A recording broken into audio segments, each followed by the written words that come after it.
Pozdravljeni v novi oddaji Reflektor. Tema današnje oddaje bo ljubezen med mladimi. Prijateljice me pogostokrat vprašajo, kako najti pravo ljubezen. Kako najti nekoga, s katerim bi preživela celo življenje. Ali sem ga morda že odkrila, pa zanj niti ne vem? V sodobnem času smo bombardirani z mitom o romantični ljubezni s strani medijev, filma, glasbe in zgodb. Pogosto pa tudi mislimo, da se ljubezen zgodi kar sama od sebe. A je temu res tako? O ljubezni se bomo danes pogovarjali z zakoncema Saro in Dragomir Rebicem, ki sta med drugim tudi specialista za zakonsko in družinsko terapijo. Sara in Drago, lepo pozdravljena v našem studiu. Dober dan. Dober dan. Za začetek mi povejte, kako sta. V redu, fajn. V redu? Imate lep studio. Ja. Majhen, ampak lušken. Tako da, ja. V uvodu sem omenila, da mladi velikokrat iščemo pravo ljubezen. Nekoga, s katerim bi preživeli v bistvu celo življenje. Kako najti neko tako osebo? Najprej, to je najbolj normalno hrepenenje. Veste, da lahko z nekom se povežeš, da te nekdo sliši, razume, da lahko z njim deliš, ker ne samo ljudje, vsi sesalci smo bitja, ki se najlažje reguliramo v odnosu. Že kot dojenček si se ob mami umirjal. Tako da to je ena stvar, druga stvar je pa kako najti. Preprosto, jaz bi rekel, tako temeljno izhodišče je, a sem jaz odprt. Tako, kot posameznik, tako da sem osebnostno odprt, in potem socialno, ne? A se jaz, ne vem, udeležujem nekih mladinskih skupin, nekih planinskih izletov, duhovnih vaj, prirejam rojstne dneve, organiziram. Se pravi, da na nek način si ustvarjam priložnosti, kjer se dejansko lahko spoznam z večjimi ljudmi. Z več ljudi, ko spoznam, potem tudi lažje morda, rečem, ok, tukaj bi pa lahko kaj bilo, ne. Kako sta se pa vidva spoznala? Mogoče vajina ljubezenska zgodba? Se pravi, preko dejavnosti v skupnosti Emanuel je bilo ogromno projektov in prvič sva se videla na smučanju na Starem vrhu, Ja. potem na misijonu v Kranju. Potem v planine smo hodili, namenoma. Ja, šla sva enkrat skupaj na Šmarno goro v Ja. družbi. Ja. Morda, a ne, ni bila ravno ljubezen na prvi pogled, tisto bi rekel, ok, zdaj pa. Ampak potem, ko sva se spoznavala, je pa iskrica preskočila, tako da morda tukaj ni pravila v smislu, moram biti pa zdaj do konca zaljubljen takoj, ko ga vidim, ne, ampak da si damo priložnost, da lahko drugega spoznamo. Pa recimo, lahko je, pri enem je lahko to hitreje začuti, da je nekaj v tem odnosu, da ni več ravnodušen v tem odnosu, drugi morda rabi malo več časa. Zelo pomembno je, recimo jaz včasih, nekdo ti je všeč, ne, ampak ni pa še zdaj to neke silne že vznesenosti, hormonske, ne vem, take, ampak jaz pravim, pojdite enkrat, dvakrat, trikrat na pijačo, ne vem, so to hribi gor in dol, in potem v bistvu ti daš sebi ali drugemu priložnost, da morda se lahko iz tega kaj razvije, pa brez nekega pritiska, ampak tako, da nismo zdaj tisto samo, enkrat smo se srečali, da, ne, gotovo, če ni, gotovo, gremo naprej, ne. Tako da dejansko tukaj ena ta drža odprtosti in srečevanja, potem pa se tudi narava svoje naredi. Ja. Kje bi vidva rekla, da je najprimernejši kraj za spoznavanje? Ali je to zabava, ali je to krog prijateljev, ali je to danes preko spleta? Ravno to, jaz bi rekel, morda ni najbolj primeren kraj lastna soba in računalnik. Ja. Nič nimam, ampak to je lahko samo en dodatek, ampak kar bi jaz zelo povabil, recimo posebej mlade, čim več iti ven iz sobe. Čim več vseh teh nekih, ali so to mladinski koncerti, ali so to neka mladinska srečanja, čim več teh stvari v živo, seveda, zdaj pa, če pa omenimo socialna omrežja, ja, lahko je recimo socialno omrežje kot neko povabilo, kot nek prvi stik z nekom, da prideš, ne vem, do prvega srečanja, do prve pijače, ampak potem pa naj to gre v živo, ker sicer se lahko, veste, po spletu si lahko zelo sfriziramo neke podobe in pol imamo z nerealno osebo, mislim, stik z osebo, v kateri imamo nerealno podobo. Ja, nič ni narobe, če se dva spoznata na spletu, ampak pomembno je, da se srečujeta v živo. A ne, tudi v partnerski terapiji vidimo, kako morda, ne vem, se nek tujec priselil v Slovenijo, pa je bilo prej tako, sta se parkrat videla in bila po spletu zelo aktivna, ampak ko pa prideta skupaj, je pa realno zelo drugačna. Ne? Ker mi, ko smo zaljubljeni, zelo močno projiciramo neko romantično podobo na drugega in je iluzija, kako mi drugega vidimo skozi neka rožnata očala, a ne vidimo pa ostalih stvari, kako človek deluje v vseh situacijah, a ne? Kako regulira svojo jezo, ali ima nadzor sam nad sabo, ali je ranljiv, a ne, kako deli sebe čustveno. Tukaj je pa pomemben ta živ stik, pristen stik. In naj bi tega bilo čim več. Ja. Drago, kaj ti meniš, a bi moral fant narediti prvi korak? A še to vedno velja? Kar se tiče, ko sta že enkrat fant pa punca, pa da jo fant zaprosi, tisto se kar spodobi, da fant zaprosi punco, ne? Se Sara smeji, je bilo tako pri vama? Ja. Ja. In mu moram čestitati za pogum.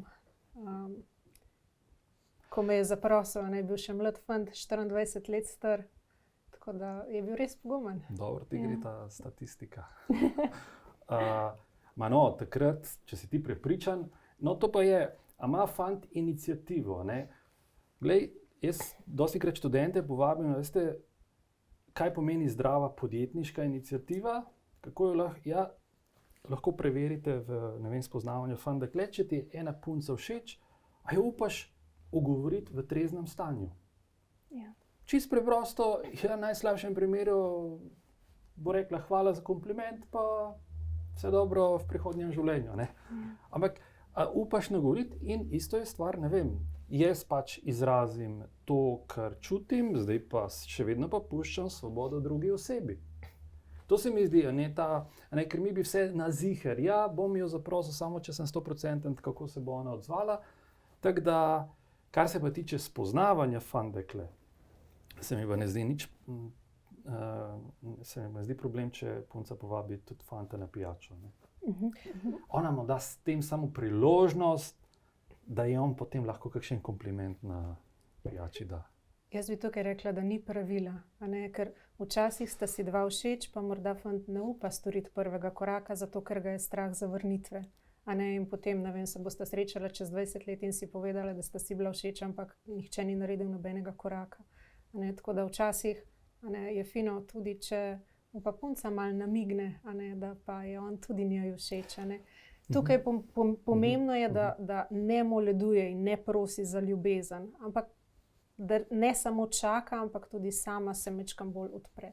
Da mogoče kakšen znak pokaže, ne, da je vseeno zainteresirana, ne, da da neko potrditev moškemu fantu, da ja, lahko, ne, vprašaš. Ja. Ne v smislu, koliko otrok ti želiš imeti, kdaj se bo poročila, ne. To ga bo lahko zelo hitro odbilo. Ja. Pomembno je to, recimo, primer, ona je ekstrovertirana, on je introvertiran. Ali pa on je bolj izogibajoče navezan, se pravi bolj zaprt, se nazaj drži.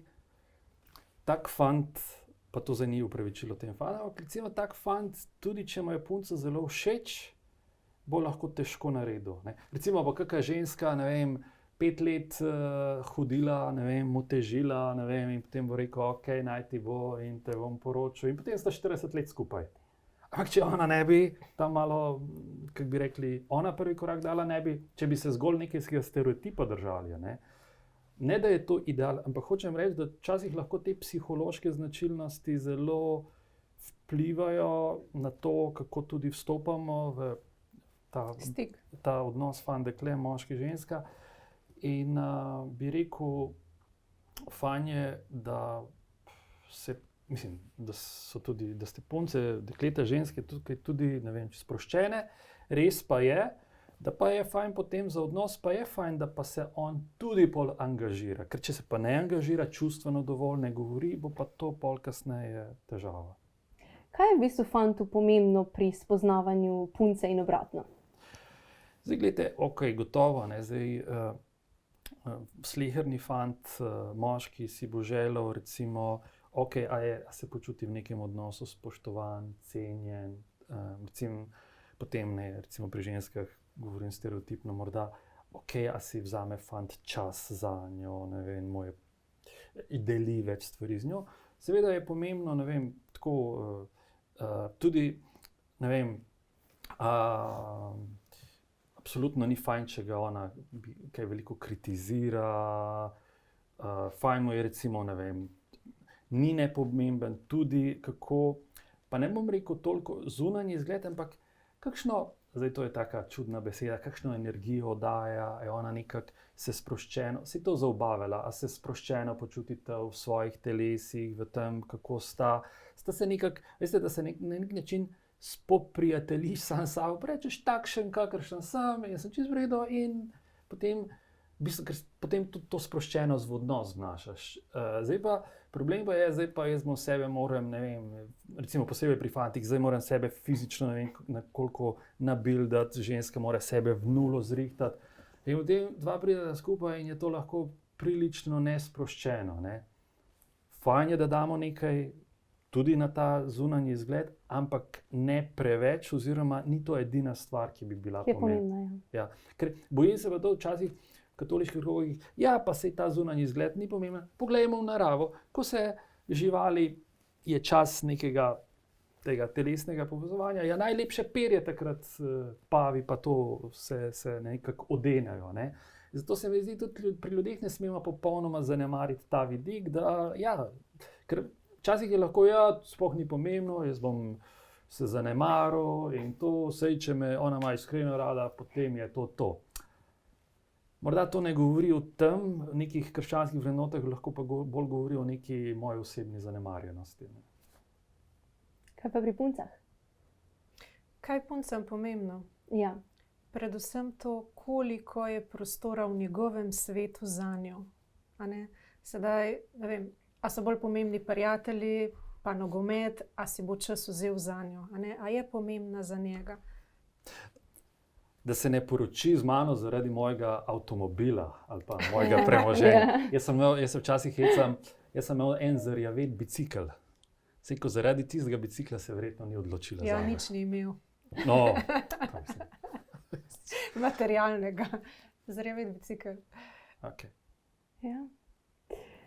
In predvsem to, ne, koliko se je pripravljen pogovarjati, ne, koliko je pripravljen biti ranljiv, pa deliti sebe. To mi je bilo zelo pomembno, ne, tudi ženskam pogovor. Ko punca in fant postaneta par, sta ponavadi non-stop skupaj. Čas bi preživela skupaj, ali je to čez vikend, čez teden, in potem zmanjka časa za prijatelje, časa za samega sebe. In kako v bistvu to omejiti? Kje je ta meja? Zelo normalno je, da takrat, ko smo zaljubljeni, nas čustva prežamejo in si želiš biti z drugim. Ves čas si želiš biti z njim ali z njo, premišljuješ o njem in s tem ni nič narobe. Težava pa nastane, če razmišljaš o tem, da je drugi tisti, ki bo tebe dopolnil in da v bistvu vso svojo veselje in zadovoljstvo iščeš v tem partnerskem odnosu.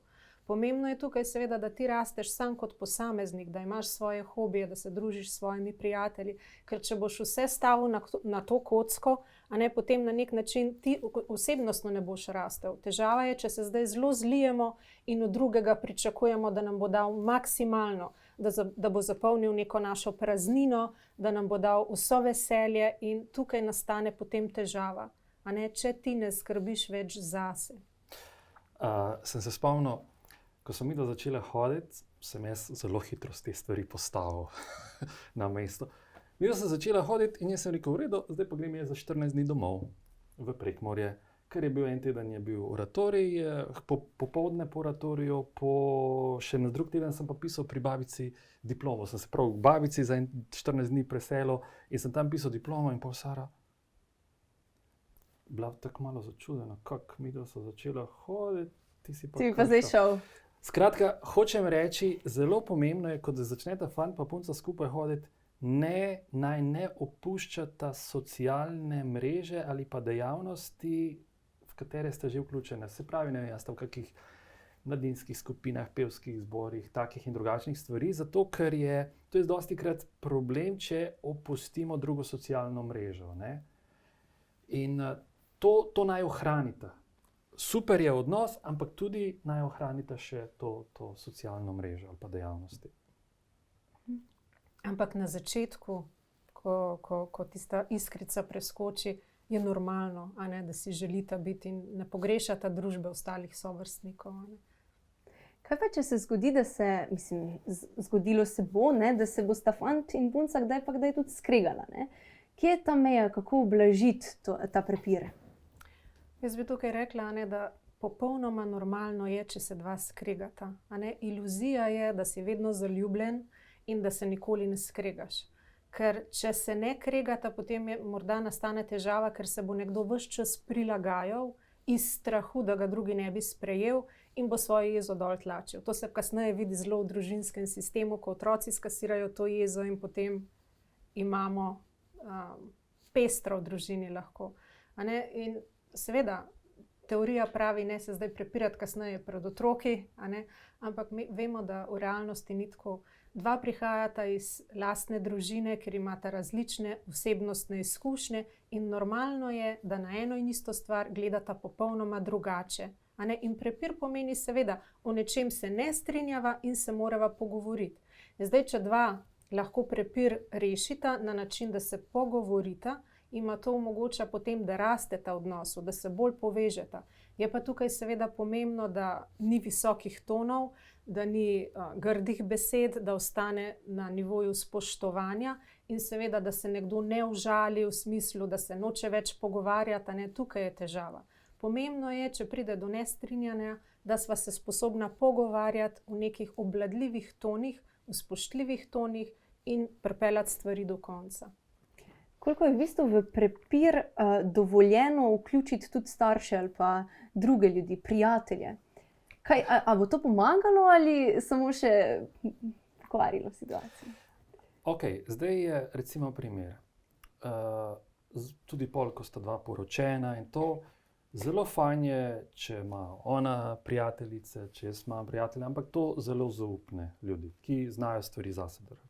Zelo dobro je, če se en ali drugi s svojimi starši zelo dobro razume in super je, če nekdo ima ta luksus, da lahko s svojim očetom ali svojo mamo stvari, tudi kakšno stvar kdaj reče. Je pa problem, če se ti ljudje potem, kako bi rekli, ne ostanejo nevtralni, ampak začnejo to posegati noter. Ne? Se vmešavati. Ja, primer, ne vem, dostikrat je tako, ne, recimo zdaj morda par besed o terapevtskem delu, jaz včasih si veliko s pari delam in potem recimo on naredi eno tako grdo stvar, ali je to nasilje, ali zasvojena, sprevara, karkoli in potem so vsi njeni totalno ogorčeni in ji dajo podporo, kar je super. Ona išče podporo in oni ji dajo podporo, se pravi družina. Potem se pa ona dva pobotata. Kaj pa pol postane? Pol postane ta družina ovira pri tem, da bi ta dva zakonca ponovno skupaj bila. V smislu, prej ko si rabila podporo, smo ti jo dali, zdaj si nas pa izdala, ko spet z njim sodeluješ. Zato je tako rekel, če sem jaz prijatelj, pa zdaj nekoga poslušam, a lahko jaz samo poslušam, ne dajem nobenih sodb. Če sem jaz starš, a lahko svojega otroka, odraslega otroka, samo poslušam, ne dajem nobenih sodb in se ne vtikujem v zakon dveh mladih zakoncev.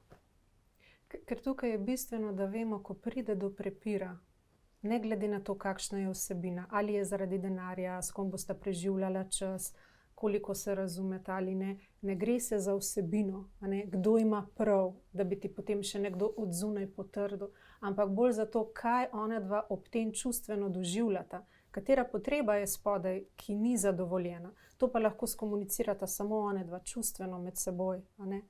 In ni rešitve zunaj, v smislu, zdaj bo pa mama ali sestra ali pa prijatelj nekaj povedal. Kdaj pa je potem takem pravi čas, da ko dva začneta hoditi, da spoznata starše? Kdaj je tisti pravi čas? Je to po enem mesecu, po pol leta? Je tukaj kakšen časovni okvir? To je več faktorjev tukaj vpliva na to. Zdaj, če jaz izhajam iz družine, kjer sem lahko svoje prijatelje, sošolce domov pripeljal, doma praznoval rojstne dneve in to, bo ta stvar šla veliko lažje. Če sem jaz v družini, kjer je bilo vzdušje, kjer sem lahko povedal, kak je na kakšni dejavnosti, kak je v kakšni skupini, kak je to, da morda mi je pa tam ena punca malo všeč ali pa en fant, potem bo šlo to tudi lažje. Pa če starši zdaj ne bodo z tega velikega rompompoma, v smislu že ne bodo ženili ta dva skupaj, takoj skupaj. Tako da ena stvar je, kakšen prostor starši pripravijo, da otrok lahko to naredi. Druga stvar je pa, a veste, takrat, ko, ne vem, dva čutite že, da to pa je že malo več, nekaj resnega, sej to ni noben problem, fanta ali pa punco domov pripeljati, ne vem, je to recimo neko praznovanje in ne vem, recimo primer, fant praznuje doma rojstni dan in zdaj 4 mesece hodi s punco, kaj zdaj, punco ne sme domov pripeljati na vse ostale prijatelje lahko povabi na rojstni dan domov, punce pa ne bo, Tako da, jaz bi rekel tako, to še ne pomeni, da sta poročena, tudi vsi starši, tudi fajn je, da tudi starši preveč ne navalijo, hkrati pa tudi tako, tale punca našega fanta ni v redu in se bomo temu primerno tudi obnašali. Pač enostavno to je sinova ali pa hčerina izbira, mi smo pač opazovalci, spremljevalci, ne pa tukaj odločevalci. Jaz bi nekaj dodala, se mi zdi pomembno. Če imaš nekoga rad, potem želiš to deliti z drugim, ga želiš drugim predstaviti. Če pa ne želiš, je pa vprašanje, zakaj. Na terapiji se pogosto izkaže, ko pridejo mladi na terapijo in že 1 leto recimo hodita skupaj, pa je on še ni predstavil svojim staršem. In je treba tukaj videti, ali on resno misli, se je resno odločil zanjo. Kje sta, lahko o tem govorite, kako se ona ob tem počuti, če on še ni predstavil. To se mi zdi zelo pomembno, kar je Sara rekla. Če jaz ne želim svojim prijateljem ali pa staršem predstaviti svoje punce, svojega fanta, zakaj tega ne želim? A mi je nerodno, ali kaj skrivam, ali nisem dovolj resen, sem že tako zelo negotov. Tako da... Mogoče se pa boji odziva staršev. Tudi starši nemalokrat ne sprejemajo fanta ali pa punce. Kaj pa v tem primeru? Fajn je potem pripraviti ta prostor doma. Jaz se spomnim, ko je Sara prvič prišla k nam domov. Pa to je bil, ti si pol prišla, Pa jaz tam pridem domov z oratorija, se ne vem, kakšno je bilo točno vse zaporedje, ampak pridem domov z oratorija, vidim tam moja mama, sestra, to ful pucajo, vse nekaj, tako. Pa jaz vprašam mlajšo sestro, kaj pa je? Pa peče se ful, sred tedna, kaj pa je? Se veš, Sara bo prišla. Se je in malo me je skrbelo, kako bo to moja mama odreagirala. Pa jaz to mojemu očetu rečem, prav to hočem reči, jaz sem mojemu očetu rekel, ti malo me tole skrbi. In pol moj oče reče, ne skrbi. Pa sem si mislil, kaj boš pa zdaj ti naredil? In očitno je moj oče, ne vem, ali je z mojo mamo nekaj govoril, skratka, ko je Sara prišla, moja mama je bila tako zelo prijazna. Seveda je pol Sara se tudi zelo odzvala, tako, kako vi dobro pečete, pri nas pa smo že bili tako malo siti tega, bilo nam je že samoumevno, in Sara je pa to zelo cenila in je bila tukaj ta prvi stik je bil med bodočo snaho in taščo zelo pozitiven. Hočem reči, izraziti staršem skrb, malo me skrbi, kako tole bo in, dragi starši, lahko zame poskrbite, zame, za vašega sina ali pa za vašo hčera. Je pa tukaj tudi na mestu, da se posameznik vpraša, če starši ne sprejmejo, da tu ne govori toliko o njihovem partnerju, fantu, punci, ampak bolj o tem, da starši v bistvu ne sprejemajo njega ali nje. Ali pa se mogoče za otroka bojijo, zdaj pa mi ga je nekdo vzel, zdaj ne bo toliko pri nas, zdaj bo šel drugam, odraščati je začel. Pol pomeni, da gre za neko čustveno zlitost, ki ni zdrava. Narava je pri starših, da si želijo, da gre otrok od doma, da ga pospremijo v svet. Zdaj, če pa ti želiš, da otrok čustveno skrbi zate, Temu rečemo strokovno tudi čustveni incest, a ne, ko recimo mama sina ali oče hčero ali pa tudi istega spola starš navleče toliko močno nase, da ne pusti, da gre, in takrat se to vidi na način, da ne sprejmejo tudi partnerja. Skratka, sinovo ali hčerino izbiro bo treba spoštovati. Ne pomeni, da se starši morajo strinjati, morali bodo pa spoštovati. Konec koncev so oni tega sina ali pa to hčero vzgajali. Skozi pogovor sem ugotovila, da se je v zvezi potrebno prilagajati, nedvomno. Iz obeh strani. Zdaj, kje je ta meja te prilagodljivosti? Da en reče stop, zdaj se ti pa ne bom več prilagajal, zdaj bo pa po moje, ne, zdaj bo pa po moje, in pol preide v nek prepir. Kje je ta meja prilagodljivosti? Pomembno je, da razumemo tukaj, a ne, da ta sistem daš, dam, ne deluje v smislu, jaz se tebi tukaj prilagodim, ti se meni tam prilagodiš, ampak je vedno pomemben pogovor. A ne. Zdaj, če so neke stvari, ki mene čustveno zelo močno vznemirjajo in se jaz prilagodim zato, ker me je strah, da se ne bi skregala, potem je to težava. A ne. Ker nikoli se ne gre za to, kdo ima prav v odnosu, ampak kaj čutiva in doživljava in ali sva sposobna to skomunicirati. Pa, veste, o enih stvarih delamo kompromise. O enih stvarih se pa ne dela kompromisov, ne. Recimo, kompromisov se ne dela, ne vem, on je enkrat njo prevaral, zdaj pa še ona lahko enkrat njega. To je tak zelo ekstremen primer, ne. Kompromisov se ne dela na področju nasilja, kompromisov se ne dela, ne vem, fant pa punca pa, ne vem, neko izsiljevanje prezgodnje spolnosti, ne, v smislu, ne vem, če me imaš rada, boš to pokazala in tako. Zelo pomembno je, da vsak sam pri sebi ve, pri katerih stvarih, vse to je isto v službi, ne, kje se bom prilagodil, kje bom delal kompromise, kje pa ne bom. Potem drugo pa bi rekel to, kar je Sara omenila, pravi, a lahko midva govoriva. Prav to, a lahko izraziva, ok, mene te stvari skrbijo, tukaj se ne počutim v redu, niti ne vem točno zakaj tako doživljam. Recimo primer, družina, ne vem, pridejo otroci in potem on je zelo športno aktiven, hodi 3-4 na teden na neko športno aktivnost in ona reče, poslušaj, zdaj smo pa mi družina, otroci, zdaj bo treba tole malo prilagoditi. Ja, ti terjaš od mene nesprejemljive stvari, saj vsi moji kolegi to počnejo, ne. Ja, ok, a ti lahko sprejmeš, da je zdaj situacija drugačna in se zdaj treba tej novi situaciji prilagoditi. Ali pride bolezen v zakon, v družino, a sva se midva temu pripravljena prilagoditi. Na začetku ne moreš vedeti, kaj vse bo prišlo in a imam jaz to sebi to notranjo prožnost, svobodo, da lahko pač sproti temu življenju nekako sledim in se prilagajam. Ja, super si to povedal tudi že prej na začetku, bi tukaj samo dodala, da je pomembno, ne prilagodiš se tam, ko prekršiš neke svoje moralne norme ali pa vrednote. Ne? Pa glede dostojanstva in tako, ja. K odnosu tudi nedvomno spada spolnost, fant in punca se privlačita in kdaj je tisti čas, tisti časovni okvir, da zdaj pa se lahko prepustim tudi takim občutkom. Jaz sem včasih imel delavnice po osnovnih šolah, srednjih šolah in potem že tam 5 ur, ko so bili že zelo naveličani, pa se rekel, a vas kaj zanima odnos fant-punco? Ja, in potem ok. In potem sem ponavadi rekel, ok, imamo primer Miha pa Manca, ne.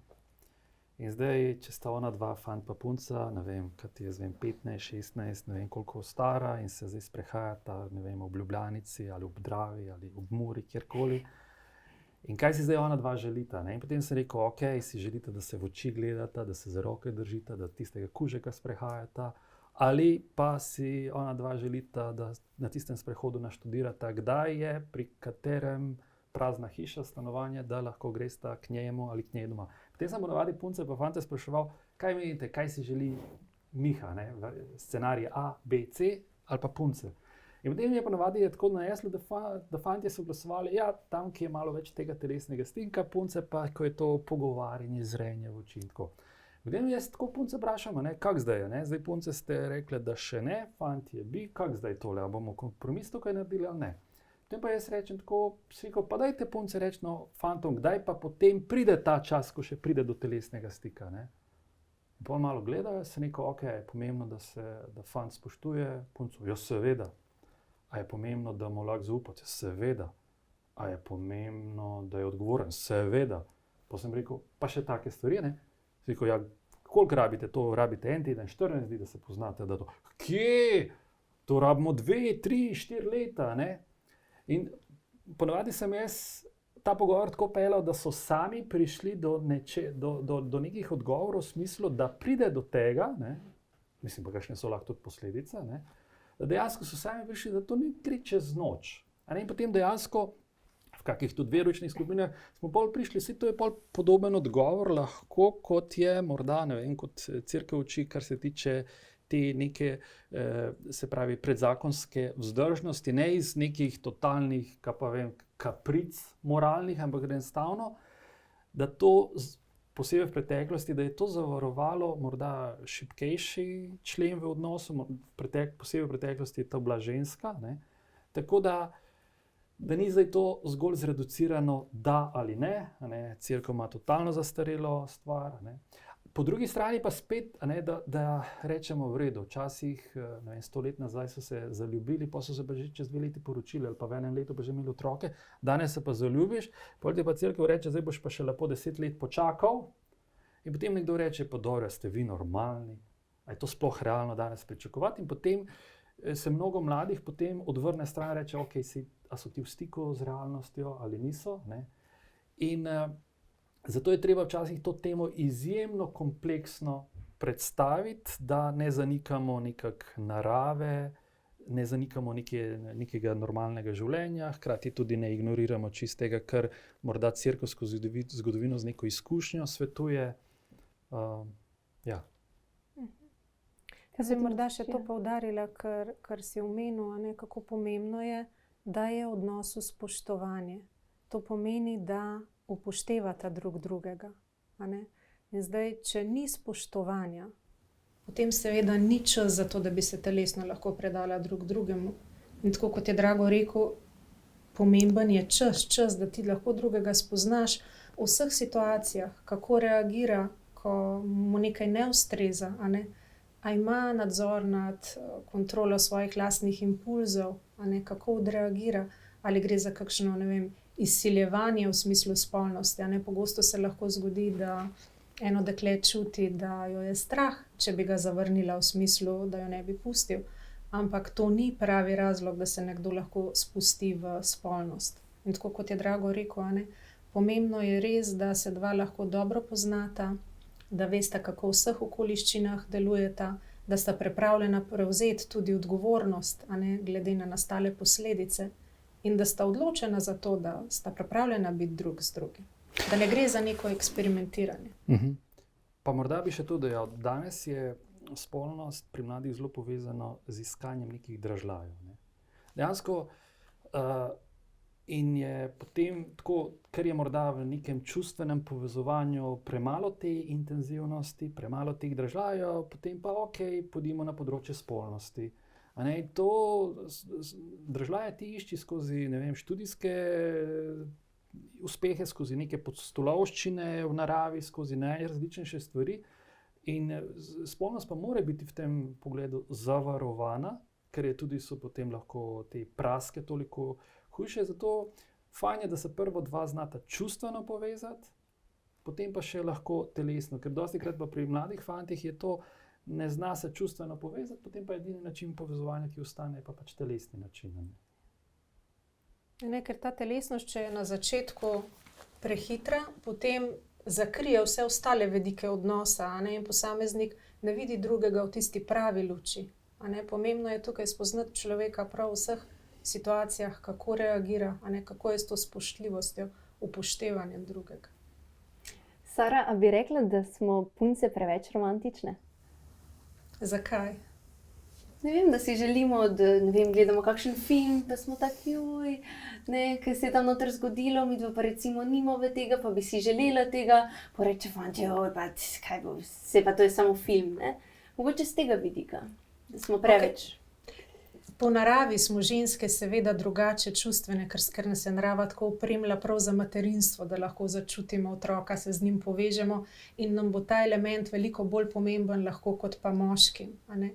Seveda je pa tudi, v kakšnem vzdušju si odraščal kot otrok, a ne, kaj je tisto.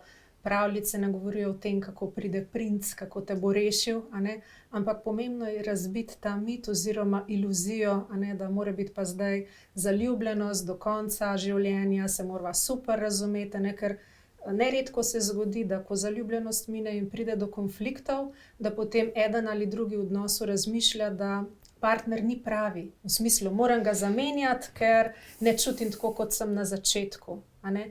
In morda tukaj neka iluzija romantične podobe, kako bi moralo biti, pomeni, da je lahko nekaj, kar je zraslo v glavi nekoga, ne vidi pa potem drugega. V smislu, kje so pa midva tukaj in sedaj. A ne?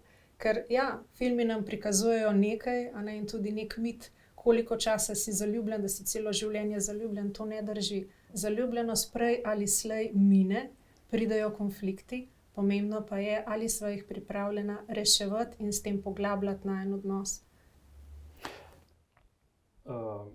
Meni se ne zdi nič narobe, če ste ženske romantične. Pomembno se mi pa zdi pri moških, da pa znamo nekaj tega viteštva ali pa te iniciative, morda neke možatosti, morda celo neke neustrašnosti razviti pri sebi in sta ta dva pola lahko zelo, zelo komplementarna, ne. Jaz recimo na terapiji gledam, ko se moški pa ali obnavlja stanovanje ali hišo ali gradi, pa se počuti fajn, okej, to potem pa kakšne barve bodo pač zavese ali rože ali ploščice, pa pač to žene izbirajo in v tem smislu, okej, jaz sem te stene naredil, ne vem, jaz sem drevesa posadil, ne vem. Veste, in tukaj, ampak mi pa imamo zdaj to emancipiranost, to mora zdaj biti vse enako, ni vse enako, ne, in je druge stvari, recimo morda v nekem globalu, morda moški zasledujemo kot ženske, vsi se pa želimo čutiti slišane, razumljene, spoštovane, tako da, ja. Morda še nekaj bi dodala, a ne.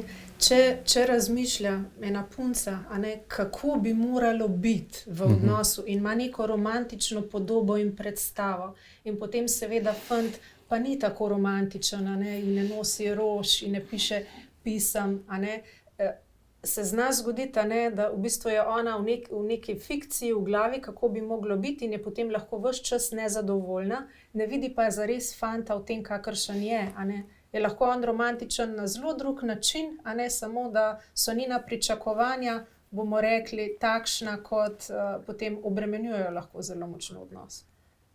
Drago, na kakšen način so romantični fantje? Pa jaz mislim na začetku, ne, a ne, bo šel on morda, kaj jaz vem, zjutraj, ne vem... Zakuriti v kamin. Ja, recimo, okej, to je... To je zame višek romantike, Ja. tako da. To je obred, vsako jutro narediti. Recimo, ne vem, bo šel on s kolesom po noči do nje, pa ji bo tam, ne vem, kaj jaz vem, eno rožico, ne vem, na njeno okno dal, ne, če ve, kje stanuje, pa če nimajo prehudega psa, ne. Recimo bo nekaj naredil, ne, in jaz dostikrat na terapiji, ko se ona dva pogovarjate in ona recimo malo pogreša iniciative z njegove strani, jaz pa vprašam, gospa, kaj pa je on na začetku počel, ko sta še bila fant in punca? In potem on reče, veste, on je to naredil, pa to je naredil, pa to je naredil. Saj gospod, sorry, to, kar ste obljubili v začetku, bo treba 50 let. Peljati naprej. Ja, ker s tem ste jo dobil, ne? Oziroma ona vidi, da vi to imate, s tem ste jo tudi očarali in bo treba te stvari negovati.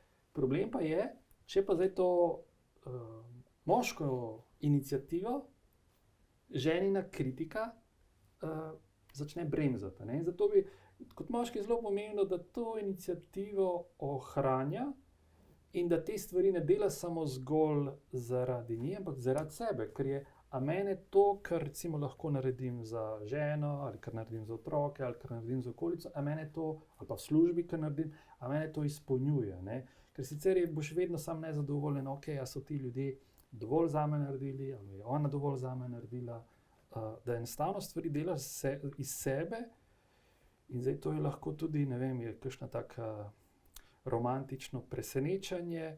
Res je pa tudi tako, veste, različne jezike ljubezni imamo, ne? Nekdo bo jezik ljubezni za nekoga darila, ali pa ne vem, čas, za marsikaterega moškega bo morda jezik ljubezni usluga in potem bo skozi neka dejanja to ljubezen izkazoval njej, ona bo morda spet na svoj način in tukaj je dobro, da se tukaj znata fanti, dekle, mož in žena malo uskladiti in videti, da jaz njen jezik govorim in ona moj jezik ljubezni govori.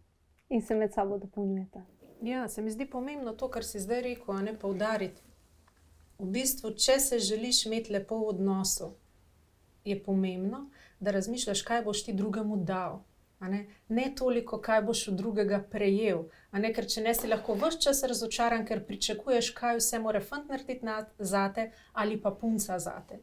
Če pa razmišljaš o tem, kaj je drugemu pomembno in kaj jaz lahko za njega naredim, pa pomeni, da ga nosiš v srcu, razmišljaš o njem, nekaj pozitivnega gojiš ves čas do drugega. Kaj pa, če punce dobimo recimo včasih občutek, da preveč dajemo in ne dobimo toliko nazaj? Tukaj je pomembno, da se jaz vprašam, ali to drži, ali je to res. Ali je to samo v moji glavi? Ja.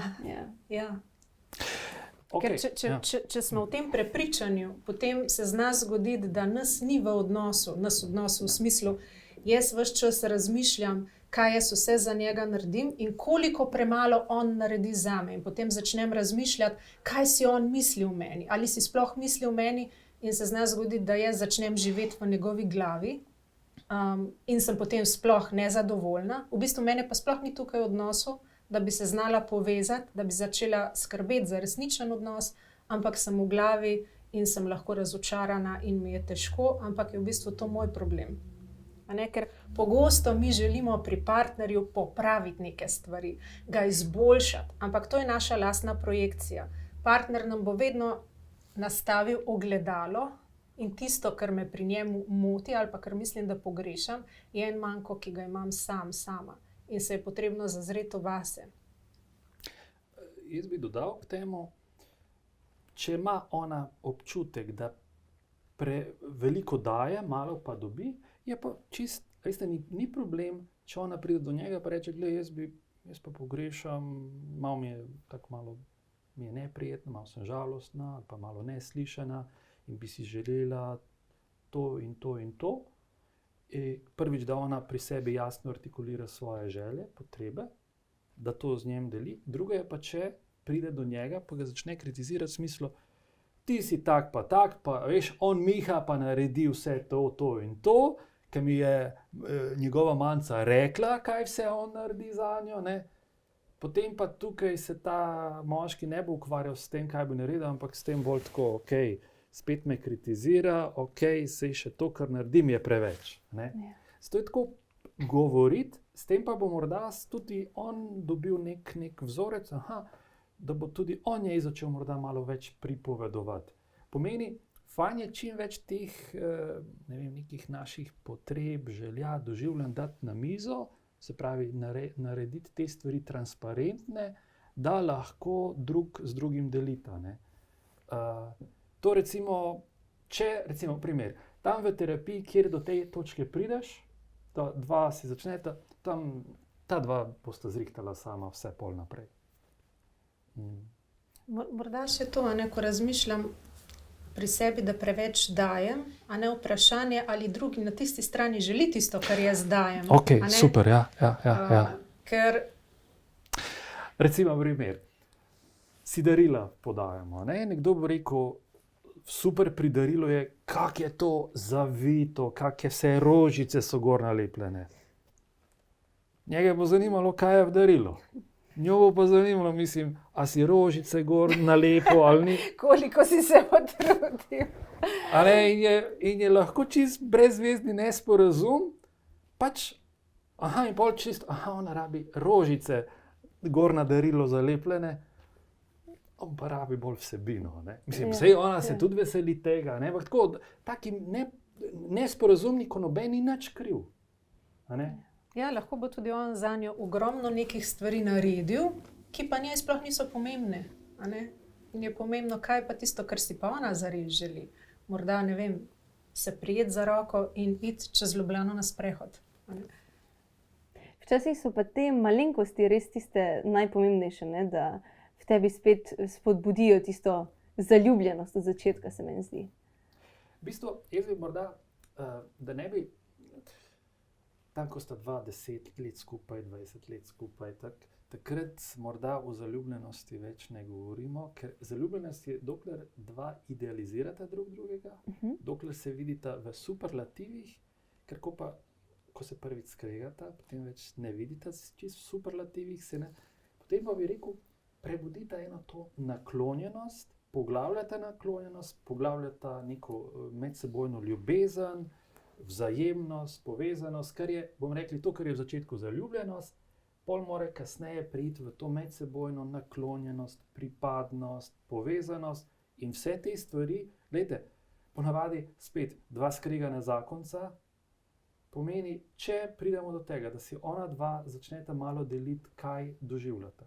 Potem pa še druga stvar, da pa še kakšno naklonjeno stvar drug za drugega naredita, ja, je skoraj da nemogoče, da se ne bi malo neke naklonjenosti prebudilo. In zdaj tam, ko dva to nekako se odločita, da bosta to nekaj časa počela, je neizbežno, da bo spet malo lepše. V zvezi prihajajo tudi pogovori o poroki. Kako v bistvu, če si punca želi poroke, kako to željo izraziti, povedati svojemu fantu? Kako priti do njega pa reči, jaz bi se pa rada poročila. Glej, Miha je pa Manco zaročil, zaprosil, pa Tomaž je Silvo zaprosil. Ok, jaz si razumel. Ok, to je malo v hecu, ali pa recimo primer. Ko sem videl, da se je spoznala, ne, v katoliški skupnosti Emanuel, tam je bilo veliko parov, ki so se zaročili, se potem poročili. V bistvu jaz sem videl to. Ne. Jaz se spomnim, smo šli enkrat v Altötting. Jaz sem tam tele, recimo, moške, ki so bili stari kakih 5-10 let starejši od mene. Wow, sem rekel, glej, tipi taki možati, hkrati pa ne vem, kako so se tam z otroci, kako so se tu pogovarjali.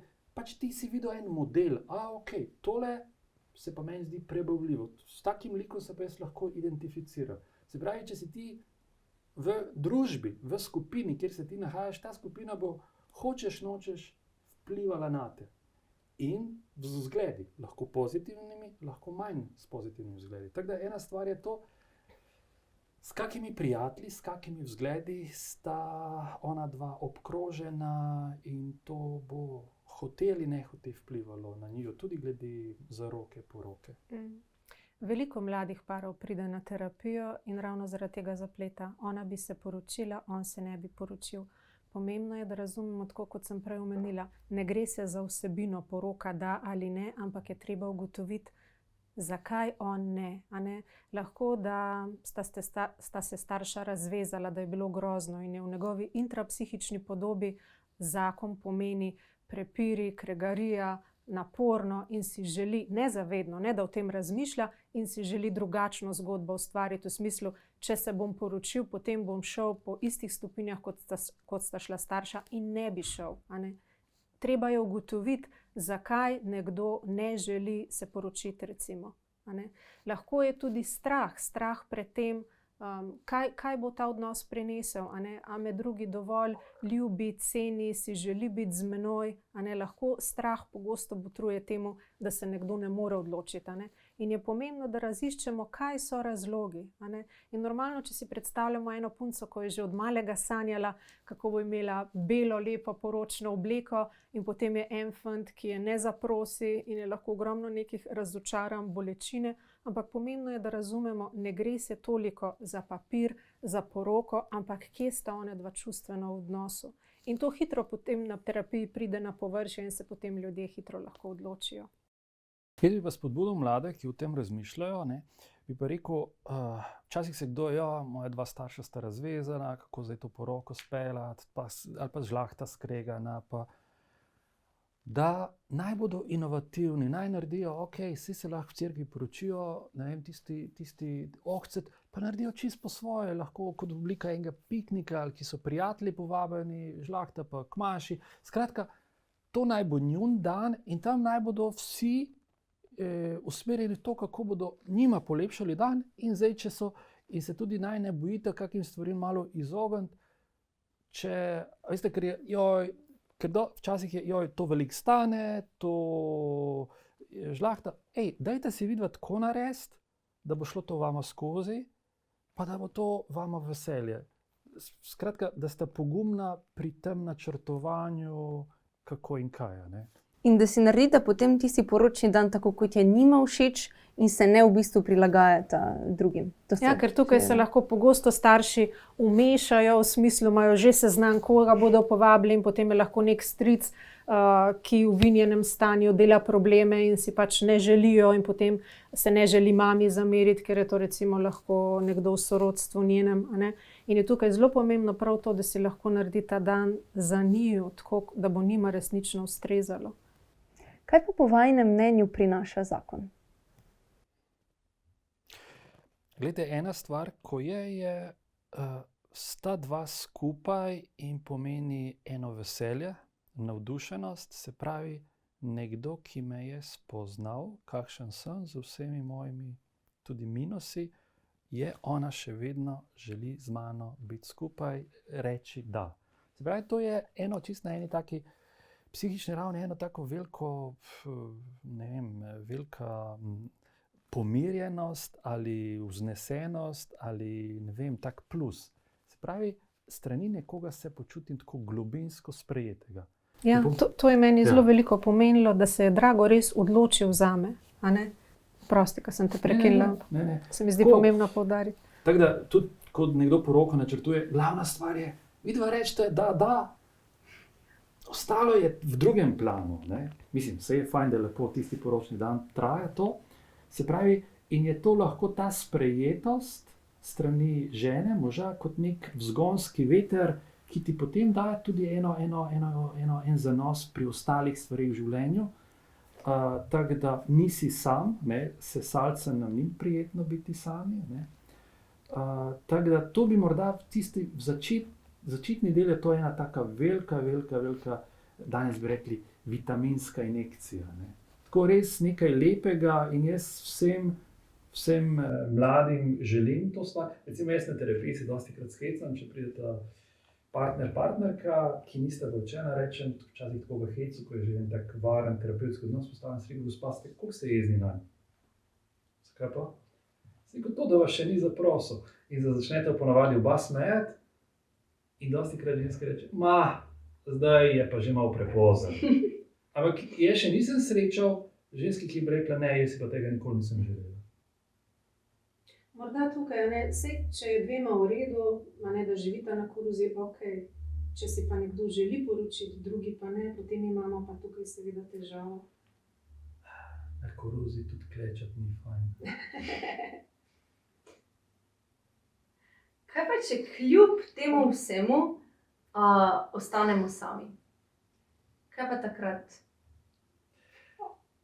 Ja, to je zelo občutljivo vprašanje. Zelo občutljivo vprašanje, namreč včasih je bilo govora, ne, recimo posvečeno življenje, poročeno življenje, a je zdaj samsko dejansko lahko nek stan, ki je nekak izbrani stan, ne vem, tako. In fajn je, da smo zelo, zelo spoštljivi do vseh samskih, tudi iz najrazličnejših razlogov je lahko nekdo samski. Lahko je nekdo samski tudi, ker živi neke vrste anonimno posvečeno življenje. Je pa ena stvar, ki se mi zdi v življenju, ne moreš imeti vsega pod kontrolo. Vedno obstaja moment negotovosti, faktor negotovosti. Ne veš, če boš celo življenje zdrav.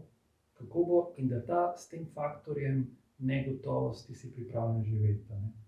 V smislu, ne veš, kako bo, sprejemaš to, zaupaš, če hočete, v Božjo voljo in po drugi strani rečeš, vse je nekako minljivo, ampak nebesa so pa zihara. Ne?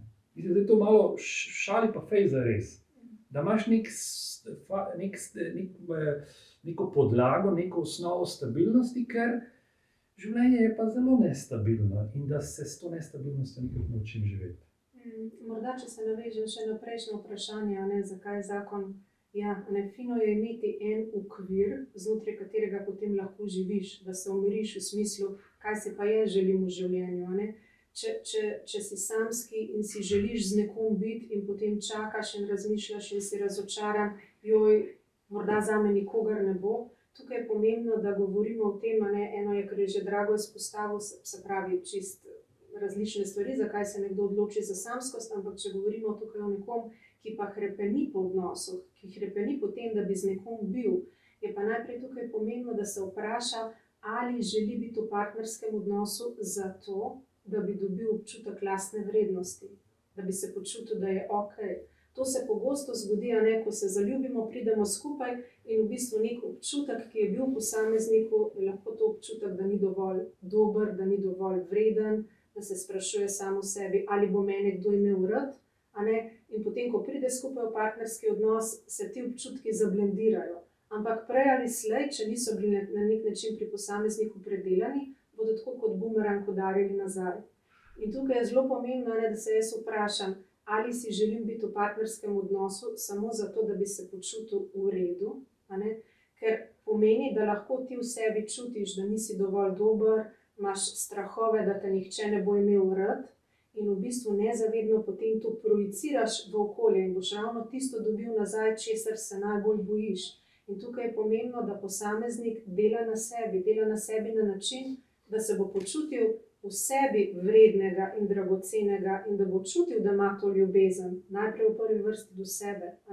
Ker če jo nima, potem vprašanje, kaj mu bo življenje vrnilo v smislu, kaj oddaja od sebe. Ne vem, če je bilo tukaj razumljivo, ampak pomembno je, da ne iščemo drugega zato, da bi nas drugi dopolnil. Rabimo to celovitost imeti v sebi in biti v stiku s tem. Če se jaz čutim nevredno in neljubljeno, kaj oddajam, je ravno to nevrednost in neljubljenost bom lahko dobila ali pa dobil nazaj. In tukaj je seveda smiselno, da posameznik dela na sebi v smislu, kar se tiče brušenja v nekih medsebojnih odnosih, da se vpiše v kakšno skupino, da gre na kakšne duhovne vaje, na kakšno mladinsko skupino. In se tukaj čist uri v tem, kako se on vede v vseh situacijah, odnosih in da izboljša svojo samozavest. Za konec me pa zanima, kakšen je recept za dolg obstoj zveze? Mogoče, če izhajate iz sebe. Jaz bi rekla pogovor in še enkrat pogovor. Pogovor vsem, kar čutiš in doživljaš, pogovor vsem, kar te vznemirja. Tvegati, biti ranljiv, tudi takrat, ko ti je težko, deliti svojo bolečino z drugim. Razmišljam, koliko sem jaz lahko merodajno objektiven. Zdaj, če si kot terapevt itak non-stop se s temi stvarmi poklicno že ukvarjaš, in pol zaradi tega se potem že moraš pogovarjati, si na te stvari morda pozoren, si to ne pomeni, da se ne skregaš, nimaš težav, tako. Zdi se mi zelo fajn, da prvič si obkrožen z ljudmi, zakonske skupine so zelo fajne. Se pravi, da si obkrožen s prijatelji, ki se tudi za podobne stvari trudijo. Potem pa prav to, da se naučiš v odnosu, posebej moški, da se naučimo tega, da kaj povemo o sebi. Ker je, veste, na začetku misliš, sej, ženske ste bolj intuitivne, to že kar začutite, vse veste o nas, ne veste in moraš povedati. Tudi če nisi tega bil naučen. Tako da, če se to naučiš, potem, če je kaj narobe, da ne greš v pretirane napade ali v pretirano oziroma umikanje, muljenje, namesto tega pa greš v odnos, se pogovarjaš, potem je ta odnos veliko, veliko lažje živeti. Pa morda tako, če se medosebni most malo poškoduje, pomembno ga je vedno znova obnoviti. In to naredimo s pogovorom. S pogovorom, z opravičilom, z zanimanjem za drugega in tako. Če pa ne gre, pa tukaj vedno na mestu, poiskati strokovno pomoč. Da ugotoviva sploh, kje sva se zapletla in da se lahko razpleteva. Včasih se zgodi, da pridejo pari in rečejo, nič več ne čutim do njega ali do nje. Takrat vemo, da je bilo v njunem odnosu toliko neke bolečine, da se je psiha zaščitila pred tem, da ne čutijo več te bolečine, ampak na drugi strani potem ne čutijo niti veselja, vznesenosti in radosti. Pomembno je, da mi te obrambe na nek način damo stran in pogledamo tisto, kar je ranljivo in si lahko to podelimo. Potem, ko se pa ponovno čustveno povežeta, pa seveda ni več težav. Sara in Drago, najlepša hvala za iskrene misli in za prijeten pogovor. Ekipa Reflektor vam želi vse dobro na vajini skupni poti. Hvala lepa za povabilo. Hvala, meni je bilo zelo prijetno v tem pogovoru. Meni tudi. Dragi naši poslušalci, hvala, da ste bili z nami, da smo prišli do konca. Spremljajte nas na našem YouTube profilu, Instagram profilu in našem Facebook profilu. Ostanite zaljubljeni in se gledamo kmalu.